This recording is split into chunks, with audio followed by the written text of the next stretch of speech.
Sveiki, čia Valinsas Balsevičius ir šitame video parodysiu, kaip naudotis BIM System komanda, SIU sistemos kūrimas. Iš konstrukcinių įrankių juostos pasirinkame SIU sistema ir tai tiesiog yra SIU išdėstymas nurodytam plote.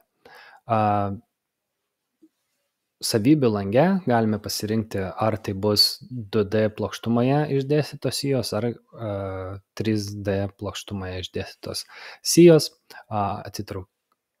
atstumas nuo darbinio aukščio, darbinio lygio, išdėstymo būdas, tai tam tikrų, tarkim, atstumo, ar tam tikras skaičius elementų, ar kiti nustatymai. Čia įvedame atstumą, per kiek norim, kad mūsų elementai būtų, kaip būtų sulygiuota tame plote, kurį nubrėšime, išdėstysime sijas ir sijos pats variantas. Lygiai tie patys pasirinkimai yra šičia ir galime brėžti dviem būdais. Tai yra arba automatinė sijų sistema, tai kai mes turime kažkokį uždarą konturą, galime pasirinkti jos kryptis ir automatiškai nubrėžtą konturą, tačiau galim ir patys nusibrėžti tą konturą, pasirinkom šitą komandą ir tiesiog nubrėžiam tą konturą. Tai pavyzdžiui, šičia pasirinksiu nubrėžti šitoje dalyje. Konturą nubrėžiau, tačiau SIU kryptis yra ta kryptim, tai tarkim aš pakeisiu, pasirinkęs BIM Direction ir pasirinkęs, tarkim, kad pasirinksiu liniją, kuri nulems SIU išdėstymo kryptį ir viskas, paspaudžiu OK ir mano sijos yra išdėstymas. Kaip ir sakiau, čia pasirinkau ir centrinis išdėstymas, tai pirma sija yra ties centru kontūro, ne? O visus kitas tuo nurodytų atstumu, kas 650 šiuo atveju.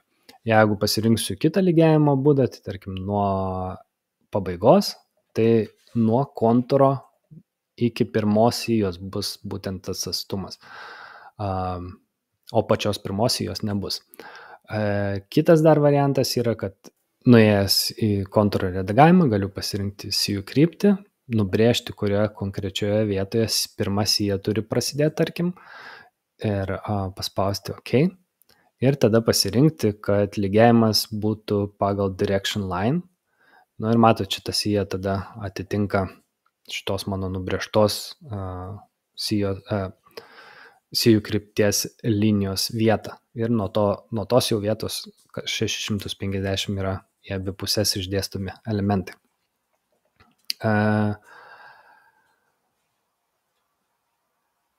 Jeigu sijų kontūrą redaguosime, galim padaryti edit, nubrėžti kažkokį tai angą ir tada bus elementai nukirpti toje vietoje.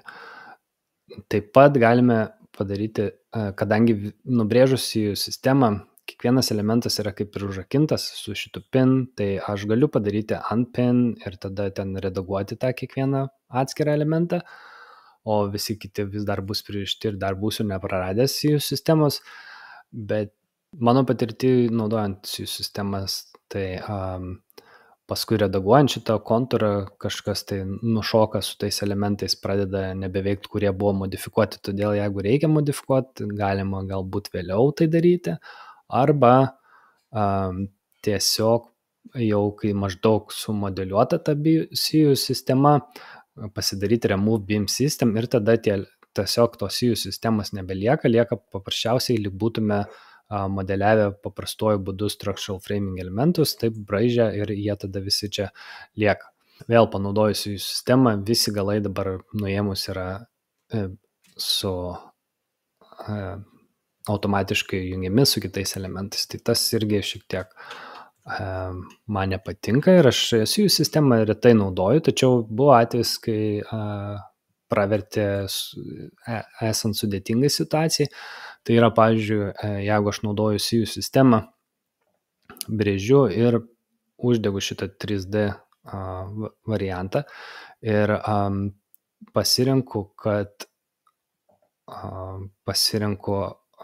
kad kiti elementai lems mano kontūrą ir pasirinku, pavyzdžiui, siją ir paskui nubrėžiu likusias kontūro dalis, ne? Pavyzdžiui, taip ir sujungiu tą kontūrą likusi berods čia viskas gerai. Dar šitoj pusė nesusijungia. Tai padarysiu ir SIU kryptį pakeisiu. Ir tada užbaigiu šitą kontūrą. Ne? Tai atrodo panašus variantas kaip ir prieš tai. Jeigu pažiūrėsim 3D vaizdę, irgi kaip ir nieko tas variantas. Čia SIU sistema žymisi. Bet jeigu, pavyzdžiui, dabar SIO šitos pakeiščiau altitudę, čia buvo susijungus mano sija su kolona, jisai praneša, kad čia problemas, bet iš tikrųjų tiesiog atkabinu. Ir va tokiu variantu, jeigu modeliuot siją po sijos vieną po kitos, tai kiekvienos sijos šitą altitudę būtų skirtinga, ne? Ir tada būtų sudėtinga gana sumodeliuoti. Tai tokiam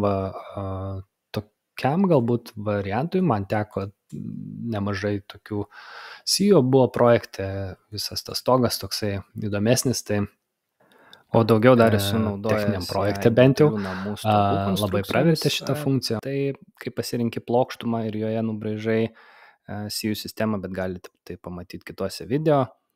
O daugiau man galbūt ir netenka jos per daug panaudoti, aš daugiau su sienom šiuo metu dirbu, bet turėkit to omeny, galbūt jums palengvins darbus kažkur. Tai tiek apie SIO sistemas. Iki.